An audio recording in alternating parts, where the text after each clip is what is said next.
Starting off this countdown, we have Ed's lectures. If you know anything about the Warrens, then you know that Ed and Lorraine used to actually do paranormal lectures. Ed would go into colleges and such and share his findings on paranormal cases, possessions, and more. Here is some never-before-seen footage from one of these lectures, including real images of ghosts, possessions, haunted locations, and cursed objects. Let's start by seeing Ed talk about how ghosts can actually appear in photographs. The first story is of a 16-year-old boy named Neil. It was Neil's 16th birthday. His uncle had taken 3 pictures of him in front of that building, right in front of that window. If you look, there's something just to the right of Neil there which shouldn't be there. How many of you see an elderly lady looking very intently at the puppy? Well, let's point her out for those that can't see her. Here's the left eye, the right eye, the nose, the mouth, the chin. Here's the whole face. Thankfully, this doesn't seem to be an evil spirit. But notice that she's looking very intently at the puppy, not the boy.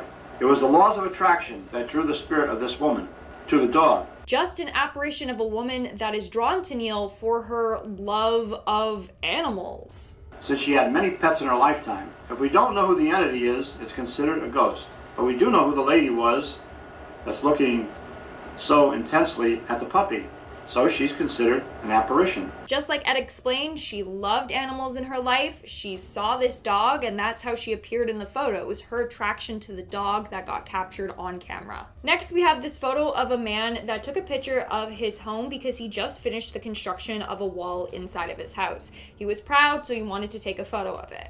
When he got the film back, he actually thought that the store damaged it and was pretty bad. But no, he actually caught multiple ghosts on camera. But when the film came back, he was very disappointed. He said to his wife, "Look at this. They've ruined my picture. There's a bunch of guys' faces in here."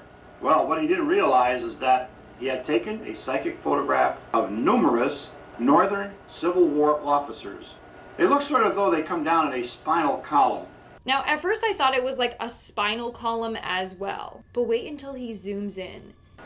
Now, as I said, this is one of the most remarkable spirit pictures I have ever come across. We are still investigating this particular photograph, so perhaps the next time we come here, we'll be able to tell you a little bit more about it. That is insane. It is clear as day a bunch of faces that's there. The next photo is one of the more scarier ones. How would you like to see this gentleman standing by your bookcase when you get home tonight? Imagine seeing that man develop in a photo of your home. You wouldn't feel safe anymore. Let us say that you do go home tonight, you have a friend with you, you open up the door, snap on the lights, and you see this gentleman standing by the bookcase. Well, why is that? Because a telepathic image of the ghost has been projected to you, bypassing the physical eye and going into the mind's eye or the third eye.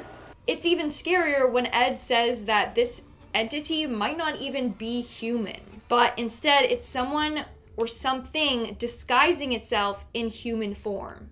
Although it may look like a man, it might be something which has never walked the earth in human form. Next up, we have the Amityville haunting. The Amityville case affected our personal lives more than any case we ever worked on. In 1974, the Lutz family moved into a large Dutch colonial house in Amityville, New York. Previously, Ronald Defoe Jr. had murdered 6 of his family members in this same house. So as soon as they moved in, obviously scary paranormal stuff started to happen. This is just a little backstory in case you didn't know the case. The Lutz family started hearing mysterious voices, unexplained odors, and there was swarms of flies. They claimed to have witnessed demonic apparitions and felt a malevolent presence in their home. And as soon as Lorraine entered the house, she too felt very uneasy. She didn't understand why, though. It was the middle of the night when we came home, and I had contacted many priests. I was fearful, but Tony, I didn't know what I was fearful of. I mean, it was just another case. So I really didn't know what I was so fearful of. In fact, a lot of people that went into this house and talked about their experiences made it even worse. Some people even had spirits from this house follow them home. They had phenomena follow them from Amityville. Now, Tony, we know this happens. We know that even ourselves, involved in research, that you go to a location where haunting phenomena is going on, and you leave and go home, and you give it a lot of recognition, or you listen to the tapes, and while you're still programmed, then something can't come to you. That's a huge reason why some people don't even like talking about the paranormal or telling scary stories or even watching scary movies. It's said to make hauntings worse, or like you're giving awareness to these spirits, and so they're becoming attracted to you. The more you acknowledge it, the more you are welcoming it into your space. Now here are some never before seen photos of the Amityville home. Now in the book it tells about the well being inside the house. There's the well you see right there at the corner. Right in the front there? Right in the front there. That's it, Tony. And that doorway was the doorway that George Lutz said had been ripped open one night, and we could see markings and so forth on the door. We walked up the staircase, and suddenly the banister exploded before our very eyes. Well, when we went in that house, there was no banister that exploded. Right. What they should have said was, as they walked up the staircase, the banister suddenly exploded through telepathic hypnosis. We might see that table explode, and yet a couple of minutes later, it would be fully intact. It was a telepathic projection to us, bypassing the physical eye and going into the mind's eye or the third eye. That is the craziest thing ever. Imagine witnessing something so crazy and then moments later everything is fine again. You would think that you're going insane. That's because these evil entities can control what you are seeing through, as Ed said, telepathic projections. In our next spot, we have the exorcism. The footage I'm about to share with you is of a real woman going through a real exorcism. This exorcism was an hour and 20 minutes long. In fact, it was probably even longer because the footage had been cut down. Get you over there, daughter.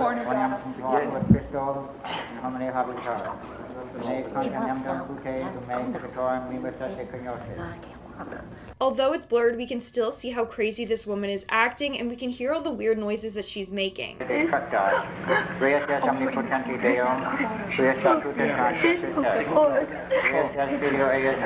can see the woman trying to fight back against the demons that are possessing her.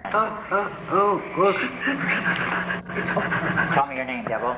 Devil, tell me your name.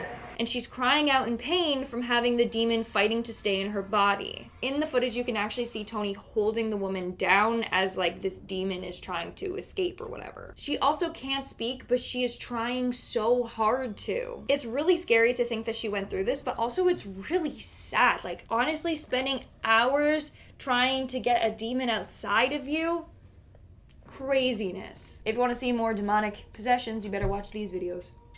In our next spot, we have Ed Lectures Part 2. So in the same lecture as before, Ed goes on to talk about Ouija boards. And he shares the story of this 13-year-old girl that was fooling around with one with her friend. Some years ago, she and her 10-year-old cousin had been using the Ouija board as a game. Well, the spirit that they were communicating with said that it was that of an 18-year-old boy. It said that it had been killed by the police in a rape attempt. So at first they thought that they were in contact with an 18-year-old boy who was killed by the police in a rape attempt. Or so that's what the spirit told them. Her and her friend then did what you're never supposed to do when using a Ouija board. They asked the spirit to prove that it was there, to show itself in some form. And it did. 20 minutes after this young girl retired to bed, her mother heard screams coming from the bedroom. She ran in. The girl was thrashing about, yelling her head off that something had gotten into bed with her, that she could feel hands on her body. The spirit that they thought they were talking to was not of an 18-year-old boy, but of a malevolent spirit pretending to be one. This photo was taken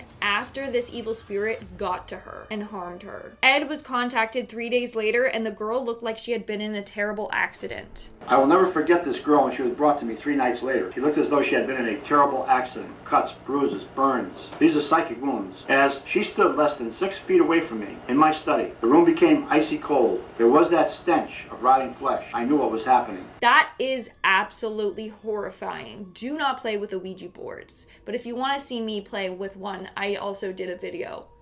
right here. I'm stupid. Don't follow in my lead. Moving on, we have the Smurl haunting. The next footage I'm about to share with you is from the Smurl family haunting, which was investigated by the Warrens in the late 1970s to early 1980s. The Smurl family reported foul odors, strange sounds, physical assaults, and disturbing apparitions. The Warrens were called in to investigate and claimed that there was a presence of a malevolent entity. Apparently, whatever was haunting their house also threw their dog to the wall, pushed one of their daughters down the stairs, and so much more. They even said that they saw a message appear on a mirror that read, "Get out." This is footage of Lorraine Warren exploring the haunted property and basically going in depth about the paranormal activity that this family faced.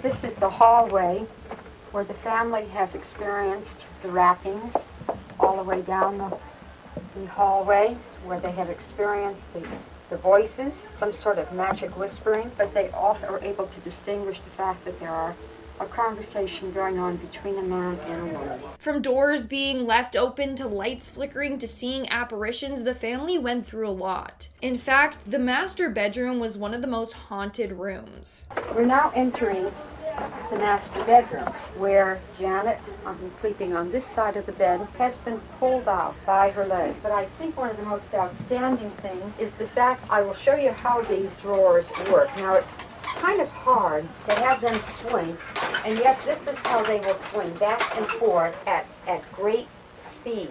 I think one of the scariest signs that this house was for sure haunted was that there was this big black mass on one of the walls in this room that they renovated. But it was on this wall when they first moved in, was a dark mark on the wall that no soap and water, no detergent, and certainly 4 coats of paint could not cover.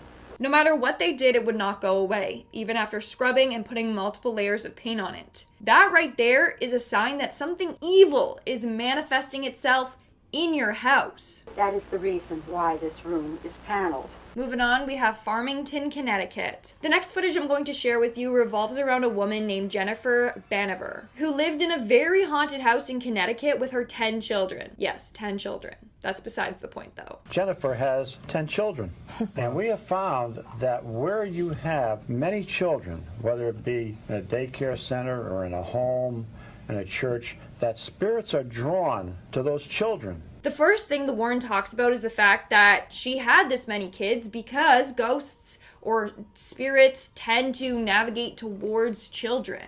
They love to pry on innocence. Here we see Jennifer talking about her haunted home. We moved in, and the very first night that we were in that home, something bizarre happened. The very first night we were in that house, our daughter, my 5th child, was then 7 years old, and we had put her in a room about 4 doors down from where we were sleeping.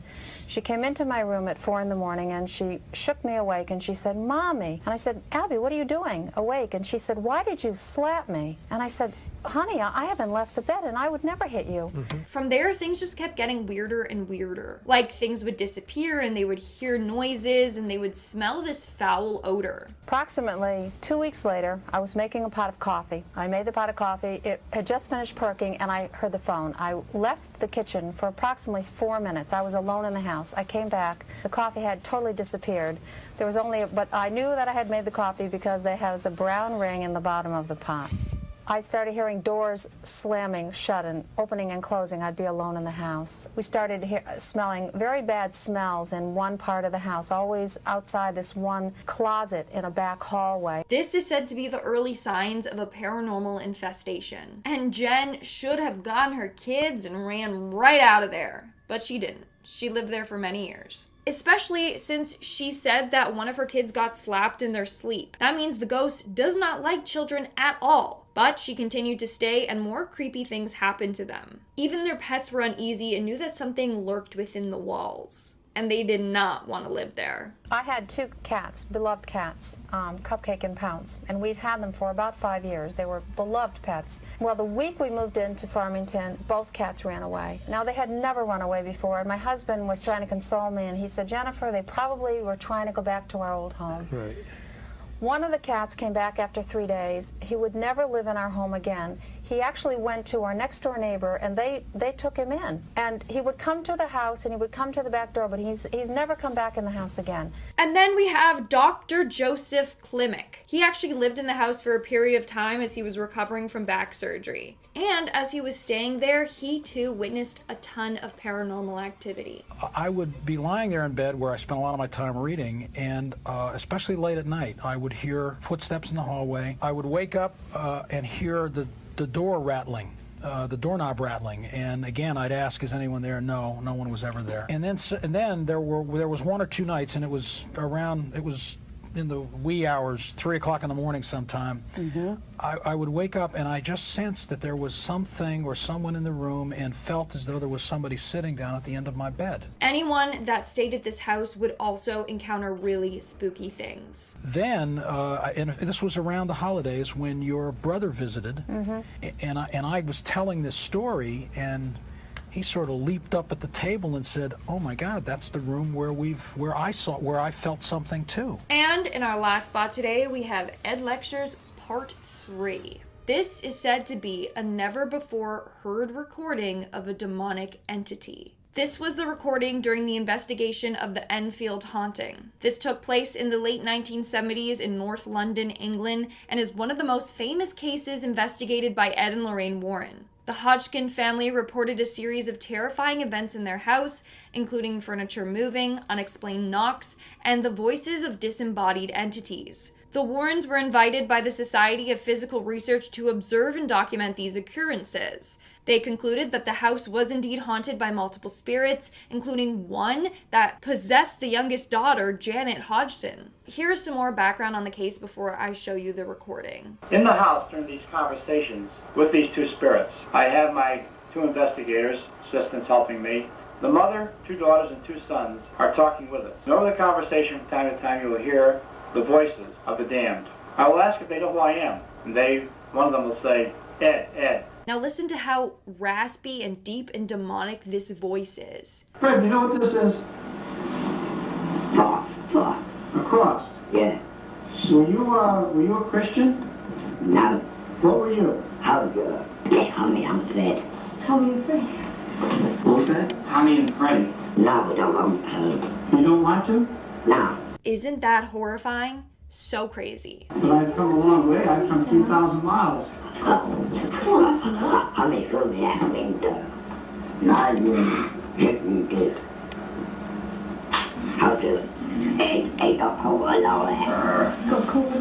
What kind? Then we have the Smurl family haunting. The Smurl family haunting was famously investigated by Ed and Lorraine Warren in the late 1970s to early 1980s. The Smurl family, residing in West Piston, Pennsylvania, reported terrifying occurrences in their home. These included foul odors, strange sounds, physical assaults, and disturbing apparitions. The Warrens were called to investigate, and they found a demonic entity there. Like I said, they would hear loud noises, smell foul odors, and hear pig grunts. Also, apparently whatever was haunting their house also threw their dog to the wall and pushed one of their daughters down the stairs. They even saw a message appear on one of their mirrors that said, "Get out." Here are some of the most terrifying photos taken at the Smurl family's home. This photo they allegedly took features chairs being thrown around in the home. You can see the Warrens around the table with the Smurl family ducking for cover. It seems as if they were trying to conduct a seance that went wrong. Here's another photo from that night, and it features one of the Smurl family members being thrown in the air by some malevolent spirit. Now, I don't know so much about the authenticity of that last one, because if you look at it,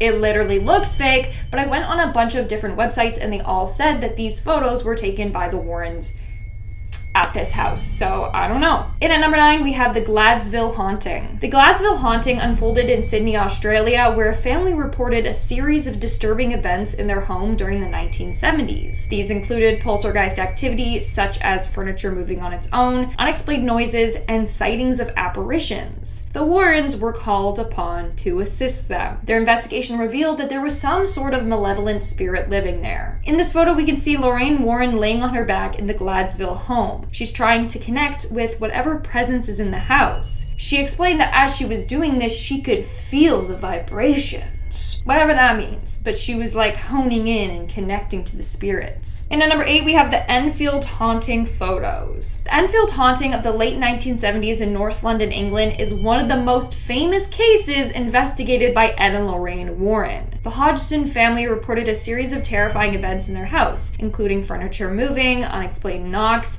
and the voices of disembodied entities. The Warrens were actually invited by the Society for Physical Research to observe and document the occurrences. They concluded that the house was haunted by multiple spirits, one in which kept possessing the youngest daughter, Janet. In fact, this is the story that inspired the movie The Conjuring 2. Here are a couple of creepy photos of Janet.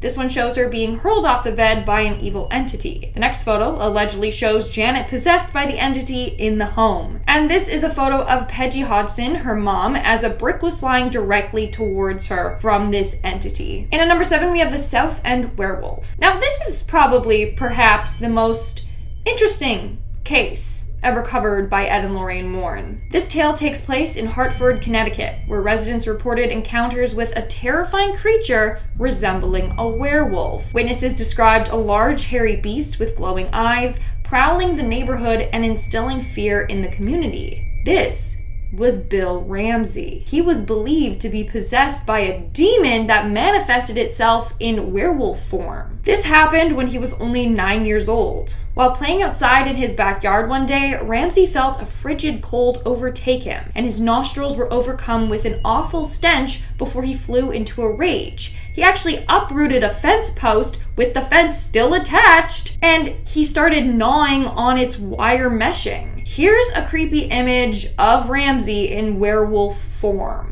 Spooky. And at number 6, we have Ed in his haunted house. The Warrens have been connected to the paranormal ever since they were literally children. When Ed was only 5, that's when he started experiencing paranormal activity. He actually grew up in a haunted home. The first apparition he saw was a dot of light that grew until it became his family's landlady, who had passed away the year before. Ed recalled that she was semi-transparent, wearing what looked like some sort of shroud. Then she vanished. Soon after, Ed was having dreams of deceased relatives that he had never met, including an aunt who had sent him a message about his future, telling him that he would help many priests but never become a priest himself. And look at that, it came true, because Ed is not a priest, but he's often called in by priests to, help with exorcisms and stuff like that. We are now at our 5th and halfway mark with the Amityville haunting. In 1974, the Lutz family moved into a large house in Amityville, New York, where a year earlier, Ronald Defoe Jr. had taken the lives of his 6 family members. Soon after moving in, the Lutzes experienced terrifying paranormal phenomena, including mysterious voices, unexplained odors, and swarms of flies. They claimed to have witnessed demonic apparitions and felt a malevolent presence in their home. The Warrens were called in to investigate, and their findings corroborated the Lutz's account of a haunting. Now, there are a number of creepy photos that the Warrens took while exploring this home, including photos of them trying to communicate with spirits and using spirit boxes and the other tools that they have. We are now at our 4th spot with Arn Johnson, The Devil Made Me Do It. In 1981, Arn Johnson was accused of murdering his landlord, Alan Bono, in Connecticut. But the defense argued that he was actually possessed by a demon, and the demon is the one